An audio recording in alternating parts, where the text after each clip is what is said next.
Balema Anyakuma, très urgent. Balema bien mercredi 3 décembre 2025. Djougou Dourou debe ASI la, amena kuma les 5 ennemis de l'AS. Djougou Dourou o debe ASI la bi. Alliance des États du Sahel. Djougou Dourou de bana. Amena o Djougou Dourou, amena lu toko fo awnyana bi. Ou keleli fere fana amena fana fo bi. ASI kadne. Lebe do ala kana fenge ASI la. Ameron na ko bi negen ba ASI fait. Voilà. Donc c'est ça. ASI djugu folo o ye corruption di. ASI djugu folo o ye corruption di. Nambe fait ASI katanya fait djugu folo be ASI la corruption di. Mega tien fana. Mama corrompu lendo o be se ka faso janfa. Mama be kala ka faso drome kele chouin ka dun. Nin korane che uka jugu katema ali tero ka billahi talai oye janfanti di te horoyi ma corrompili la corruption bon ore nyonya lembe mali kono bi jugu folon barabi oye corruption de chinois o fe ni menana corruption na ikanga mena kela joka marafa chiladi mega chendi fana chinois o fe nde ne e menana corruption na ibe mena ki fakadi Mado be milliard du. Aye Mali transition jatime na exemple tawka. Mali transition kono bi. Wallahi shoni nyonya lembe katebe fembe ka. Malembe bado. Adante ministry borani dossier. Ortem na kalala Mali ortem kelegla nebe kuma fefe abe prévu bene bulu. Malembe ka ni yoro la mefolo. Et dans le cadre de l'animation de la Semaine nationale de lutte contre la corruption, le procureur général de la Cour suprême a accordé une interview à une de nos équipes de reportage. Il ressort de cet entretien que de 2021 à nos jours, une dizaine d'affaires ont été traitées impliquant une quarantaine de personnes, dont 11 anciens ministres. Des affaires qui font ressortir un détournement d'environ 80 milliards de francs CFA.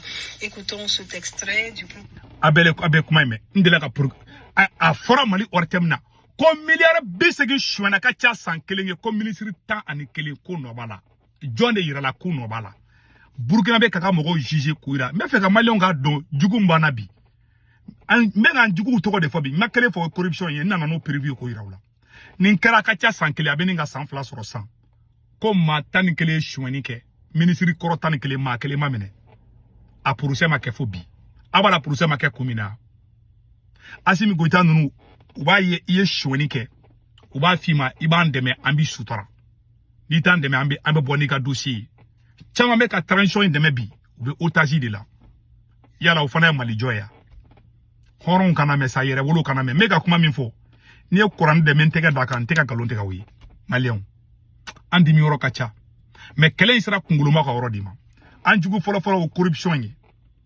Anjugu flana, mais faut malien beladjena. Le deuxième ennemi de l'AS, c'est l'injustice. Eh Malion, injustice de bedouchi, injustice koromiye, sharia bato balia. Mamounu meka transition de mebi, neni suwa be ou ya dara malien beka, ou shima mene katanu kasula. Parce que nous AS djugu dro baby ngesi Franci dema. Franci franta ben le Franci fana AS djugu le mais Franci ka position meno ira labi. Djugu folo mana oye war chwendi. Ma me jamana na folo chwen. Ara ma deum beka na folo. Ma million mukanga na folo. Ma mimbo chwen ode faso de djugu folo yi. Ni mo kanga jo kaka faka ode kanga jo kaka. Ma djugu flana oye injustice di. Sharia kolon tege. Ode nyonya le mam amfibi. Malion. Transition de mebako be mogo neni. Awa herabe si herabe kli. Aita Burkina Faso tekei. Ni war chouin Burkina Faso ibe bo Burkina télé la di qui jugeait publiquement. Now dalima la mogo munu ye chouin ke abu filmer de. Na be belle cerveau juger aya bo publiquement. Na be shogel juger aya bo publiquement. Ambe fa ku bo télé la nga ye quoi. Kuma jume ne be ka fo. Ngalo e mu yango don. Pourquoi aye mo munu me auto juger ku bo télé la Mali be kai. Procès public amogo bodila. Maléon est à l'anti-révolution comme ça. Et à la. Ami moko de l'anti-révolution non. Sauf la boulugene flé. Aïe ma fait féminin. Aïe bo Mali télé la coup jugé bekayi. A teke. Parce que ngalo me kola. C'est-à-dire halalaw klobena quoi mega kuma diminen do parce que munu man kuno te faso kula quoi nin korana te te faso kula ne be Mali armée fait même Mali fait ba yesi fait ala nyabe benga ngela c'est ça injustice ali demu ngolo e dendo ka do ko do en kade katemoka abi goya idere kuma te jamana ma ne ebe Assimi Goïta soutenir ebe loi be sans fait mais ni enu mandi kana filila ni filila rebeta kaso la sans flac kaso sans saba kaso o bo de dima bon o hake o de farafin jasi ka farafin nagasi dien be temanana o be ke do nyebo lo ba don galo fana do de parce que olu be Assimi yere de fait olu fana be continuer ka tegere fo la do bo chugad la il y a des gens comme ça fien be tioro mobita eni pour injustice be jamana chidi injustice mai o e jugu flana eni jugu sabana o e débat c'est-à-dire que o e confusion di katisigi a e faso kapsani dina kapsani faso kato débat ina fo Abdou Niang be nan débat kolomini quoi kata kuma religion débat nunga ou be kata débat do créer ou bien kata fo flaw de terreau ide ou bien tamasegu de terreau ça doit débat katia quoi et religion dronte quoi chia ko bala fembe bala munu mega marfata marakaw de donde flaw de donde bamanaw de donde miyangaw de donde o débat modèle nu na fatola o debe nani jamana chi o debe révolution cachée abe forma ko révolution jugu o jamana jugu sabanai jamana jugu nani na yere abodo o Assimi Goïta di AEC jugu nani na 4e ennemi de l'AES c'est Assimi Goïta wallahi ayana ay révolution trahi ayan bela sigi ko fe Assimi de AEC jugu nani na ayanga révolution be caché kataka loi violer ka sharia be soso AEC jugu durna o faransi di ma bana peu Faransi de marfatigu marfa duma kana malichi mais niya o sera ka ke parce que ni munu fode ni corruption te jamana kono injustice te jamana kono farali mumena ni confusion te jamana kono jamana nyamogol klelendu a beninga jana tege che wallahi Faransi te do rosra on ngonche Faransi be do malien do de la ka au kele si tu es injuste jamana dendo bibla wala o titukiko si tu es injuste jamana dendo titukiko o betatuku ali jamana juguko Assimi de o nanono ne Assimi kun klenendo avec la justice kanya binanima zombe be ka takka sola ni Mali na folo shoy beta juger Mali télévision sola o be ka kebi shoni be dabla anga courantege be jo fembe be jo wala jamana be dia kuma be flo nyakoro bon Faransi mai France AEC Djougou Durunandi. Le 5e ennemi de l'AES, c'est la France.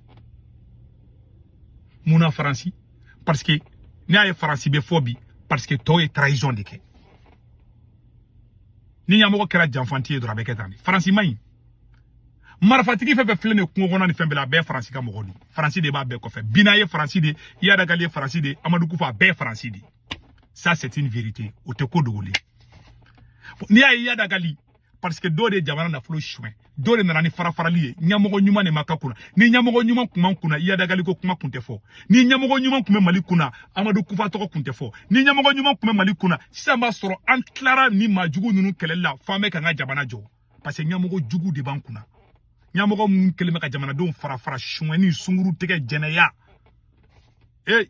ala ka kisi Assimi nyogo da sima Mali mun poraka AEC jugu be de fo nyana. C'est tout.